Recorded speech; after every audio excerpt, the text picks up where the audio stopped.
Hi friends, welcome to Roshni's world. കർക്കിടക മാസം എന്ന് പറഞ്ഞാൽ മനസ്സിനും ശരീരത്തിനും ഒരുപോലെ സുഖചികിത്സ കിട്ടേണ്ട കാലമല്ലേ. ഈ മഴക്കാലത്ത് നമ്മുടെ ശരീരത്തിന് നല്ല എനർജിയും പ്രതിരോധ ശേഷിയും തരാൻ പണ്ടുകാലം തൊട്ടേ ഉമ്മാമ്മമാരൊക്കെ ഉണ്ടാക്കി തന്ന രണ്ട് സ്പെഷ്യൽ വിഭവങ്ങളാണ് കേട്ടോ ഇന്ന് പരിചയപ്പെടുത്തി തരുന്നത്. നല്ല നാടൻ ഉലുവ ലേഹ്യവും പിന്നെ കഴിക്കാൻ ഒട്ടും കയ്പില്ലാത്ത കുട്ടികൾക്ക് പോലും ഇഷ്ടപ്പെടുന്ന നല്ല സ്വാദിഷ്ടമായിട്ടുള്ള ഉലുവ ഉണ്ട് കേട്ടോ. എങ്ങനെയാണ് ഇത് പെർഫെക്റ്റ് ആയിട്ട് ഉണ്ടാക്കുന്നത് നോക്കുന്നതിന് മുൻപേ ഞാൻ എന്നും പറയുന്നത് പോലെ എന്റെ ചാനൽ നിങ്ങൾ ആദ്യമായിട്ടാണ് കാണുന്നതെങ്കിൽ ലൈക്ക് ചെയ്യാനും സബ്സ്ക്രൈബ് ചെയ്ത് സപ്പോർട്ട് കൂടെ തന്നെ. ആദ്യത്തെ റെസിപ്പി ഉലുവ ലേഹ്യത്തിന്റെ തന്നെ. അതിനായിട്ട് 150 ഗ്രാമോളം ഉലുവ എണ്ണ എടുത്തിട്ടുള്ളത്. ഉലുവയിലെ നന്നായിട്ട് കഴുകി കുതിർത്തി വെച്ചിട്ട് വേണം വേവിച്ചെടുക്കേണ്ടത് കേട്ടോ. അപ്പൊ ഞാനിപ്പോ നന്നായിട്ട് കഴുകി എടുത്തിട്ടുണ്ട്. നമ്മൾ കഴുകിയെടുത്ത് കുതിർത്തി വെക്കുന്ന ആ വെള്ളത്തിൽ തന്നെയാണ് കേട്ടോ വേവിച്ചെടുക്കേണ്ടത്. അപ്പൊ അതുകൊണ്ട് തന്നെ ഉലുവ നന്നായിട്ട് കഴുകിയെടുക്കാൻ ശ്രദ്ധിക്കണേ. ഉലുവ കുതിർത്തിയതിനു ശേഷം കുറച്ച് സമയം ഒന്ന് റെസ്റ്റ് ചെയ്യാൻ വെച്ചിട്ട് വേവിച്ചെടുക്കുകയാണെങ്കിൽ പെട്ടെന്ന് ഉലുവ വെന്തും കിട്ടും കേട്ടോ. കുക്കറിലൊക്കെ വേവിക്കുന്നതാണെങ്കിൽ ഒരു 1 hour എങ്കിലും റെസ്റ്റ് ചെയ്യാൻ വെച്ചാൽ മതി കേട്ടോ.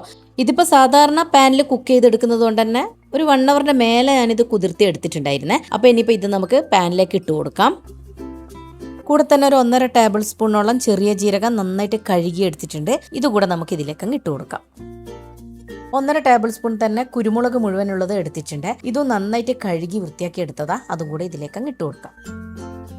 ഇനി ഒരു 1/2 ടീസ്പൂണോളം മഞ്ഞൾപ്പൊടി കൂടെ ഇട്ട് കൊടുക്കാം. പിന്നെ അതുപോലെ നുള്ള ഉപ്പും കൂടെ ഇട്ട് വെള്ളം ഒഴിച്ചിട്ട് കുക്ക് ചെയ്തെടുക്കാം. നന്നായിട്ടൊന്ന് മിക്സ് ചെയ്ത് കൊടുത്തിട്ടുണ്ട്. ഇനി ഇതൊന്ന് അടച്ചു വെച്ചൊന്ന് കുക്ക് ചെയ്തെടുക്കാം. ഉലുവയൊക്കെ നന്നായിട്ട് കുക്കായി വന്നിട്ടുണ്ട്. നന്നായിട്ട് വേവിച്ചെടുക്കാൻ ശ്രദ്ധിക്കാം. ഇനി ഇത് നമുക്കൊന്ന് അരച്ചെടുക്കാനുള്ളത്, അതൊന്ന് തണുത്ത് വരട്ടെ. ഇനി ഇതാ 10-12 ഈത്തപ്പഴം ഞാൻ നന്നായിട്ട് കുതിർത്തി എടുത്തിട്ടുണ്ടായിരുന്നേ. കുതിർന്ന് വന്നതുകൊണ്ട് തന്നെ അത് നന്നായിട്ട് ഉടച്ചെടുക്കാനും പറ്റുന്നുണ്ട് കേട്ടോ. കഴുകി കുതിർത്തിയത് കൊണ്ട് തന്നെ കച്ചറൊന്നുമില്ല. ഇനിയിപ്പോൾ ഇത് നന്നായിട്ടൊന്ന് ഉടച്ചെടുക്കാം. ഇതിപ്പോൾ നന്നായിട്ട് ഉടഞ്ഞു വന്നിട്ടുണ്ട്. ഇത് അങ്ങോട്ട് മാറ്റി വെക്കാം. ഇനി മധുരത്തിനായിട്ട് ഒരു 8-10 അച്ച് വെല്ലം ഒന്ന് മെൽറ്റ് ചെയ്തെടുക്കാം. അതിനായിട്ട് അത് പാനിലേക്ക് ഇട്ട് കൊടുത്തിട്ട് കുറച്ച് വെള്ളം ഒഴിച്ചൊന്ന് മെൽറ്റ് ചെയ്തെടുക്കാം. മെൽറ്റ് ചെയ്തെടുത്തതിന് ശേഷം ഒന്ന് അരിച്ചെടുക്കുന്നുണ്ട്. എന്തായാലും കച്ചറുണ്ടെ പോകാൻ വേണ്ടിയിട്ടാണ്. ഇതിൽ കുറച്ച് കച്ചറ ഉണ്ടായിരുന്നു കേട്ടോ. ഉണ്ടോ, അതിന് വേണ്ടിയിട്ട് അരിച്ചെടുക്കാൻ പറയുന്നത്. ഇനി അതങ്ങോട്ട് മാറ്റി വെക്കാം. അടുത്തത് തേങ്ങാപ്പാൽ എടുക്കാൻ വേണ്ടിയിട്ട് ഒരു തേങ്ങ മുഴുവനായിട്ട് ചിരകി എടുത്തിട്ടുണ്ട്. അതിൽ 1-ാം പാലും 2-ാം പാലാക്കി എടുക്കേണ്ടതാണ്. അപ്പോൾ ആദ്യത്തത് കുറച്ച് വെള്ളം ഒഴിച്ചാൽ മതി കേട്ടോ. 2 ഏലക്കായ കൂടെ ഇട്ട് കൊടുക്കാം. കുറച്ച് വെള്ളം ഒഴിക്കാം. 1-ാം പാലിന് വേണ്ടിയിട്ടുള്ള വെള്ളം കേട്ടോ. ഇനി 1-ാം പാലിനുള്ള തേങ്ങാപ്പാൽ അരിച്ചെടുക്കാം. 1-ാം പാലെടുത്ത തേങ്ങയിലോട്ട് വീണ്ടും കുറച്ച് വെള്ളം ഏറെ ഒഴിച്ചിട്ട് 2-ാം പാലാക്കി എടുക്കണം കേട്ടോ. ഇപ്പോൾ 2-ാം പാലും അരിച്ചെടുത്തിട്ട് അങ്ങോട്ട് മാറ്റി വെക്കാം. അടുത്തത് കാഷ്നട്ട് വറുക്കാൻ വേണ്ടിയിട്ട് ഒരു ടീസ്പൂണോളം ഗീ പാനിലേക്ക് ഒഴിച്ചു കൊടുക്കാം. 1/4 കപ്പ് കാഷ്നട്ടാണ് എടുത്തിട്ടുള്ളത്. അത് നന്നായിട്ടൊന്ന് വറുത്തെടുക്കാം. ഇതിപ്പോൾ വറുത്തെടുത്തിട്ടുണ്ട്. അങ്ങോട്ട് മാറ്റി വെക്കാം. തണുത്തതിന് ശേഷം നമുക്കതൊന്ന് പൊടിച്ചെടുക്കേണ്ടതാട്ടോ. അപ്പോഴേക്കിതാ ഉലുവ നന്നായിട്ട് തണുത്ത് വന്നിട്ടുണ്ട്. ഇത് നമുക്ക് മിക്സിയുടെ ജാറിലേക്ക് ഇട്ട് കൊടുക്കാം. ഇതിൻ്റെ കൂട്ടത്തിൽ തന്നെ തേങ്ങയുടെ 2-ാം പാലാണ് ഒഴിച്ചു കൊടുക്കുന്നത്. എന്നിട്ട് നന്നായിട്ടൊന്ന് അരച്ചെടുത്ത് കൊണ്ടുവരാം.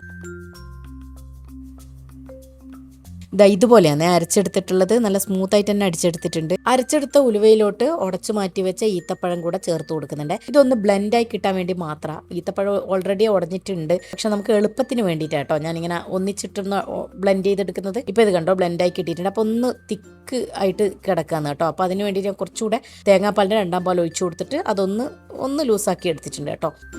ഇനി നമുക്ക് ലേഹ്യം ഉണ്ടാക്കി തുടങ്ങാം. അതിനായിട്ട് കുറച്ച് വലിപ്പമുള്ള അടികട്ടിയുള്ള ഏതെങ്കിലും ഒരു പാത്രം എടുക്കുക. എന്നിട്ട് അതിലോട്ട് 1 ടേബിൾ സ്പൂൺ ഗീ ഒഴിച്ചു കൊടുക്കുക. അതൊന്ന് ചൂടായി വരുമ്പം 1/2 ടീസ്പൂൺ മുതൽ 1 ടീസ്പൂൺ വരെ മഞ്ഞൾപ്പൊടി ഇട്ട് കൊടുക്കാം. കൂടെ തന്നെ 1 ടേബിൾ സ്പൂൺ കുരുമുളക് പൊടി കൂടെ ഇട്ട് കൊടുക്കാം. എന്നിട്ട് എല്ലാം കൂടി ഒന്ന് നന്നായിട്ടൊന്ന് മൂപ്പിച്ചെടുക്കേണ്ടതുണ്ട്. കരിഞ്ഞു പോവാതെ നോക്കുകയും ചെയ്യണം. ഒന്ന് ചൂടായി വന്നാൽ പിന്നെ ഫ്ലെയിം ഓഫ് ചെയ്തിട്ട് വേണം പൊടികൾ ചേർത്ത് കൊടുക്കാം. എന്നിട്ട് അതൊന്ന് മൂത്ത് വരുമ്പോൾ നമ്മൾ ഈ അരച്ചു വെച്ചിരിക്കുന്ന ഉലുവയുടെയും ഈത്തപ്പഴത്തിൻ്റെയും ആ മിക്സ് ഉണ്ടല്ലോ, അത് ഇതിലേക്ക് ഇട്ടിട്ട് നന്നായിട്ടൊന്ന് മൂപ്പിച്ചെടുക്കാം. ഇതൊന്ന് വരണ്ട് വരുന്ന സമയത്ത് 2-ാം പാലിന്റെ ബാക്കിയുണ്ടല്ലോ, അരച്ചിട്ട് ബാക്കിയുള്ളത്, അതുകൂടെ ഒന്ന് ഒഴിച്ചു കൊടുത്തിട്ട് നന്നായിട്ടൊന്ന് സ്മൂത്ത് ആക്കി എടുക്കാം. എന്നിട്ട് അതിന് ശേഷം മധുരത്തിന് ആവശ്യമായിട്ടുള്ള വെള്ളം മെൽറ്റ് ചെയ്തതുകൂടെ ഒഴിച്ചു കൊടുക്കാം. എന്നിട്ട് കൈവെക്കാതെ മിക്സ് ചെയ്തുകൊണ്ടിരിക്കുക കേട്ടോ. ഹൈ ഫ്ലെയിമിൽ വെക്കാതെ മീഡിയം ടു ലോ ഫ്ലെയിമിൽ വെച്ച് കൊടുക്കാം. ഇനി മധുരം ബാലൻസ് ചെയ്യാൻ വേണ്ടിയിട്ട് 1 നുള്ള ഉപ്പും ഏലക്ക പൗഡറും കൂടെ ചുക്ക് പൗഡർ തന്നെ. പൗഡർ 1-2 ടേബിൾ സ്പൂൺ ഇട്ട് കൊടുക്കാം. കുറച്ചേറെ ഉള്ളതല്ലേ. അതുപോലെ തന്നെ ഏലക്ക പൗഡറും 1 ടീസ്പൂൺ മുതൽ 1.5 ടേബിൾ സ്പൂൺ വരെ ഇട്ട് കൊടുക്കാം കേട്ടോ. അപ്പോൾ അതും നന്നായിട്ട് മിക്സ് ചെയ്ത് കൊടുത്തതിന് ശേഷം അതുപോലെ ഞാൻ പൊടിച്ചെടുത്ത കാഷ്നട്ട് ഉണ്ടായിരുന്നേ, അതുകൂടെ ഈ സമയത്ത് ഇട്ട് കൊടുക്കുന്നുണ്ട്. എന്നിട്ട് എല്ലാം കൂടി ഒന്ന് ബ്ലെൻഡ് ചെയ്ത് കൊടുത്തതിന് ശേഷം കണ്ടോ, അതിങ്ങനെ ബബിൾസ് ആയി വന്നിട്ട് അതിങ്ങനെ പൊട്ടാൻ തുടങ്ങും. ആ സമയത്ത് കൈവെക്കാതെ ഇളക്കി എടുക്കാൻ നോക്കാം. പറഞ്ഞതുപോലെ ഫ്ലെയിം മീഡിയം ടു ലോ ഫ്ലെയിമിൽ വെച്ചിട്ട് വേണം ഇതൊന്ന് മിക്സ് ചെയ്തെടുക്കാം. മിക്സ് ചെയ്തെടുക്കാൻ കുറച്ച് ബുദ്ധിമുട്ട് തന്നെയാണ്. കാരണം ഇത് കൂടിപ്പോയാൽ തീ കൂടിപ്പോയാൽ പെട്ടെന്ന് അടിക്ക് പിടിക്കും, അത് കരിഞ്ഞു പോകാൻ വഴിയുണ്ട്. ഇനി ഇടയിലിടയിലായിട്ട് ഇതുപോലെ നമുക്ക് 1-2 ടീസ്പൂണോ ടേബിൾ സ്പൂണോ ഗീ ഇങ്ങനെ ഒഴിച്ചുകൊണ്ടേയിരിക്കാം. കൂടെ ഇടയ്ക്കിടെയല്ല, ഒന്നിങ്ങനെ വരണ്ട് വരുമല്ലോ, ഇതുപോലെ ഇങ്ങനെ വിട്ട് വിട്ട് വരുന്ന സമയമാകുമ്പോൾ വേണം നമ്മൾ അങ്ങനെ ചെയ്തെടുക്കാം. പിന്നീട് നമുക്ക് ഏറ്റവും അവസാനമായിട്ട് 1-ാം പാലൂടെ ഒഴിച്ചു കൊടുക്കാം. എങ്ങനെയാന്ന് വെച്ചാൽ അതിങ്ങനെ വിട്ട് വരുമല്ലോ പാനിൽ നിന്ന്, ഗീ ഒഴിച്ചു കൊടുത്തുകൊണ്ട് നിൽക്കുമ്പോൾ ഇങ്ങനെ വിട്ട് വരുന്ന ആ ഒരു പരുവത്തിൽ, ആ സമയത്ത് 1-ാം പാലും കൂടെ ഒഴിച്ചു കൊടുക്കുക. വീണ്ടും ഗീ ഒഴിച്ചു കൊടുക്കുന്നുണ്ട് കേട്ടോ. 1-ാം പാൽ ഒഴിക്കുമ്പോൾ കുറച്ചൊന്ന് ലൂസ് കൺസിസ്റ്റൻസി ആയ പോലെ തോന്നും. വീണ്ടും നമ്മളതിങ്ങനെ കൈവെക്കാതെ ഇളക്കിക്കൊണ്ടിരിക്കുക. ഈ ഒരു സമയം മാത്രമേ നമുക്ക് എടുക്കുന്നുള്ളൂ ഇതൊന്നും ആയി കിട്ടാൻ. ബാക്കിയൊക്കെ നമ്മൾ പെട്ടെന്ന് ആവുന്ന കാര്യങ്ങളല്ലേ. കണ്ടോ, ഇനി ഇത് കണ്ടോ, ഇതിങ്ങനെ വിട്ട് വരുന്ന സമയം എന്ന് വെച്ചാൽ നമ്മളിങ്ങനെ വരയിട്ട് കൊടുക്കുമ്പോൾ അത് തമ്മിൽ പെട്ടെന്ന് ഇങ്ങനെ യോജിച്ച് വരുമ്പോൾ അത് കറക്റ്റ് പാകാട്ടോ. പിന്നെ അത് ഇരിക്കുന്തോറും ഇതൊന്ന് കുറുകിയും വരും കേട്ടോ. പിന്നെ പാനിൽ തന്നെ നമ്മൾ ഓഫ് ചെയ്തിട്ട് കുറച്ച് സമയം വെക്കുമ്പോൾ തന്നെ അത് വീണ്ടും അതൊന്ന് കുറുകി വരും. അപ്പം ഞാനിപ്പോൾ ഇത് പാനിലേക്ക് ഒരു ഗ്ലാസ് ബൗളിൽ ഒഴിച്ച് കാണിച്ചു തരാം. പിന്നെ ഇനി നമ്മളിത് സൂക്ഷിക്കേണ്ട വിധമുണ്ട്. ഇത് നമ്മൾ ഇതുപോലൊരു ഒട്ടും വെള്ളമില്ലാത്ത ഗ്ലാസ് ബൗളിൽ വേണം നമ്മളിത് സൂക്ഷിക്കേണ്ടത് കേട്ടോ. ഒട്ടും വെള്ളമായി ഉണ്ടാകാൻ പാടില്ല, അല്ലെങ്കിൽ പെട്ടെന്ന് അത് ചീത്തയാവും. കുറച്ച് ദിവസങ്ങൾ നമുക്കിത് വെക്കേണ്ടതല്ലേ, ദിവസം കഴിക്കുന്നതല്ലേ, അപ്പം ഒന്നിച്ച് കഴിക്കുന്ന സംഭവമല്ലല്ലോ. അപ്പം അത് സൂക്ഷിച്ച് വെക്കുന്ന പാത്രം എപ്പോഴും ക്ലീൻ ആയിരിക്കണം കേട്ടോ. ഒട്ടും വെള്ളത്തിൻ്റെ അംശം ഉണ്ടാകാൻ പാടില്ല. അപ്പോൾ ഞാനിപ്പോൾ ഇതുപോലെ ഒരു കണ്ടെയ്നറിലാക്കിയിട്ട് സൂക്ഷിച്ചിട്ട് അത് നമ്മൾ ഡെയിലി എത്രയാണോ ആവശ്യം അതിനനുസരിച്ച് എടുക്കുകയാണ് ചെയ്യാറ് കേട്ടോ. ഇനി നമ്മുടെ നെക്സ്റ്റ് റെസിപ്പി ഉലുവ ഉണ്ടയുടേത് കേട്ടോ. ഉലുവ ഉണ്ടയല്ലേ കുട്ടികൾ കഴിക്കുമെന്ന് വിചാരിച്ച് നെറ്റി ചുളിക്കണ്ട. ഉലുവ ഉണ്ട കുട്ടികളെ കൊണ്ട് കഴിപ്പിക്കാനുള്ള ട്രിക്കും ഞാൻ ഇതിൽ പറയുന്നുണ്ട് ഇടയിൽ. അപ്പോൾ അതൊന്ന് മുഴുവനായിട്ട് കണ്ടു നോക്കിയിട്ട് ഇതിനെക്കുറിച്ചിട്ടുള്ള അഭിപ്രായം അറിയിക്കാം. അപ്പോൾ നമുക്ക് ഉലുവ ഉണ്ടാക്കുന്നത് എങ്ങനെയെന്ന് കണ്ടു നോക്കാം. അപ്പോൾ ഇതിനും ആദ്യമായിട്ട് തന്നെ വെല്ലം ഒന്ന് മെൽറ്റ് ചെയ്തെടുക്കാം. ഒരു 10-15 അച്ച് വെല്ലം മെൽറ്റ് ചെയ്തിട്ട് എടുക്കാം. എന്നിട്ട് ഇതും നന്നായിട്ടൊന്ന് അരിച്ചങ്ങോട്ട് മാറ്റി വെക്കാം. എന്തെങ്കിലും കച്ചറ ഉണ്ടാ പോവാൻ വേണ്ടിയിട്ടാട്ടോ ഇങ്ങനെ അരിച്ചെടുക്കാൻ പറയുന്നത്. അപ്പോൾ ഇതങ്ങോട്ടേക്ക് മാറ്റി വെക്കട്ടെ. ഇനി ഉലുവ ഉണ്ടക്ക് വേണ്ടിയിട്ട് ഒരു 100 ഗ്രാം ഉലുവയാണ് എടുത്തിട്ടുള്ളത്. നന്നായിട്ട് കഴുകി ക്ലീൻ ചെയ്ത് ഉണക്കിയെടുത്ത ഉലുവയാണ്. ഇത് പാനിലേക്ക് ഇട്ട് കൊടുക്കാം. എന്നിട്ട് ഇത് നന്നായിട്ടൊന്ന് വറുത്തെടുക്കാം. വറുത്തെടുക്കുമ്പോൾ നന്നായിട്ട് തന്നെ വറുത്തെടുക്കാൻ ശ്രദ്ധിക്കണം കേട്ടോ. അപ്പോഴാണ് അതിൻ്റെ കയ്പ്പ് രസം പോവാൻ. അപ്പോൾ ഇത് കണ്ടോ, ഇതിങ്ങനെ പൊട്ടി വരുമല്ലോ, നമ്മൾ കടുകൊക്കെ ഇട്ടിട്ട് പൊട്ടുന്ന പോലെ ഇതും പൊട്ടി വരും കേട്ടോ. അതാണ് ഇതിൻ്റെ പാകം എന്ന് പറയുന്നത്. പൊട്ടി വരുന്ന സമയത്ത് ഫ്ലെയിം ഓഫ് ചെയ്യാം. പിന്നെ അതിൽ തന്നെ വെച്ചിരിക്കാനും പാടില്ല കേട്ടോ, കരിഞ്ഞു പോകും. എന്നാൽ അധികം പിന്നെ വറക്കാതെ ഇരിക്കരുത്, നന്നായിട്ട് തന്നെ വറുത്തെടുക്കാം. അപ്പോൾ കയ്പ്പ് രസം ഒട്ടും അറിയില്ല കേട്ടോ. അതിന് വേണ്ടിയിട്ടാണ് പറയുന്നത്. ഇനി ഇതേ പാനിൽ തന്നെ കുറച്ച് അരി, ഞാനിപ്പം ഇതിൻ്റെ അകത്ത് റാഗി പൗഡർ കൂടെ ചേർക്കുന്നത് കൊണ്ടാണ് ഇത്രയും കുറച്ച് അരി എടുത്തത്. അപ്പം നിങ്ങൾ റാഗി പൗഡർ ചേർക്കുന്നില്ല, അഥവാ നിങ്ങൾക്ക് കുട്ടികൾക്കൊക്കെ കൊടുക്കേണ്ടതാ കഴിക്കില്ല എന്നുണ്ടെങ്കിൽ ഞാൻ പറഞ്ഞതുപോലെ ഈ അരിയുടെ അളവങ്ങ് കൂട്ടി ഇട്ട് കൊടുത്താൽ മതി കേട്ടോ. ഞാനിപ്പോൾ അരിയുടെ അളവ് കുറച്ച് കൊടുക്കുന്നത്, നമ്മൾ വലിയവർക്ക് പ്രശ്നമില്ലല്ലോ, ചെറിയ കുട്ടികൾക്കൊക്കെ അല്ലേ കഴിപ്പിക്കാനല്ലേ. നമുക്ക് ചെറിയ മീൻസ് ഒരു 10-15 വയസ്സുള്ള കുട്ടികൾക്ക് മേലുള്ള കുട്ടികൾക്കൊക്കെ കഴിപ്പിക്കാൻ നമുക്ക് കുറച്ച് ബുദ്ധിമുട്ടുള്ള കാര്യമല്ലേ. അപ്പോൾ അങ്ങനെയുള്ള കുട്ടികളെ കഴിപ്പിക്കണമെങ്കിൽ പിന്നെ അരി കുറച്ച് കൂടിയിട്ട് തന്നെ ഇട്ട് കൊടുക്കാം. ഇനി ഇത് തണുത്തതിന് ശേഷം ഒന്ന് പൊടിച്ചെടുക്കേണ്ടതാ. അപ്പം ഒന്ന് തണുത്ത് വരാൻ വേണ്ടി അങ്ങോട്ട് മാറ്റി വെക്കാം. ഇനി നമുക്ക് എള്ള് വറുത്തെടുക്കേണ്ടതുണ്ട്. എള്ളും വറുത്തെടുക്കുമ്പോൾ ശ്രദ്ധിക്കണം, കഴുകി നന്നായിട്ട് ഒരു 3-4 വെള്ളത്തിൽ ഞാനൊന്ന് കഴുകിയെടുത്തതാ കേട്ടോ. എള്ളിൽ എന്തെങ്കിലും കച്ചറിൻ്റെ പോകാൻ വേണ്ടിയിട്ട്. എന്നിട്ട് ഉണക്കിയെടുത്ത എള്ളാണ്. ഇനിയിപ്പോൾ ഉണക്കിയെടുത്തില്ല കുഴപ്പമില്ല, ഇതിലിട്ടിട്ട് വറക്കുമ്പം അതിലൊട്ടും വെള്ളമില്ലാത്ത വിധത്തിൽ വറുത്തെടുക്കാൻ ശ്രദ്ധിക്കുക. ഞാൻ ഉണക്കിയത് കൊണ്ട് തന്നെ എനിക്ക് പെട്ടെന്ന് വറുത്തെടുക്കാൻ പറ്റി. എള്ളും നന്നായിട്ട് തന്നെ വറുത്തെടുക്കാൻ ശ്രദ്ധിക്കുക കേട്ടോ. അപ്പോൾ ഇനി നന്നായിട്ട് വറുത്തെടുത്ത എള്ള് തണുക്കാനായിട്ട് ഒരു ബൗളിലേക്ക് മാറ്റി കൊടുക്കുന്നുണ്ട്. ഇനിയിപ്പോൾ എള്ളും നന്നായിട്ട് തണുത്തതിന് ശേഷം വേണം നമുക്കൊന്ന് പൊടിച്ചെടുക്കേണ്ടത് കേട്ടോ. അടുത്തത് 150 ഗ്രാമോളം നിലക്കടലയാണ് എടുത്തിട്ടുള്ളത്. നിലക്കടലയും കുറച്ച് കൂട്ടിയെടുക്കാം. പിന്നെ ഇനി നിലക്കടലയ്ക്ക് പകരം നിങ്ങൾക്ക് വേണമെങ്കിൽ കാഷ്നട്ട് മാത്രമായിട്ടും ചേർക്കാം. ഇനി കാഷ്നട്ടിന് പകരമായിട്ട് നിലക്കടല മാത്രമായിട്ടും ചേർക്കാം. ഇനി രണ്ടും ചേർത്താലും കുഴപ്പമൊന്നുമില്ല, ഞാൻ രണ്ടും ചേർക്കുന്നുണ്ട് കേട്ടോ. അത് ഓരോരുത്തർക്ക് ഇഷ്ടാനുസരണം ചെയ്യാം.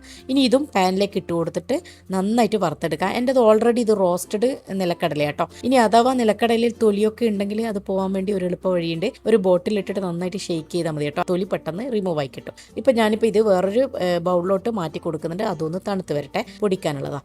അപ്പോൾ ഇനി ഒരു 1/4 കപ്പോളം ബദാം എടുത്തിട്ടുണ്ട്. അതും ഒരു പാനിലേക്ക് ഇട്ട് കൊടുത്തിട്ട് നന്നായിട്ടൊന്ന് വറുത്തെടുക്കാം. അതും നന്നായി വറുത്ത് മാറ്റി വെച്ചതിന് ശേഷം ഇനി ഒരു 1/2 കപ്പോളം തേങ്ങ ചിരകിയത് പാനിലേക്ക് ഇട്ട് കൊടുക്കാം.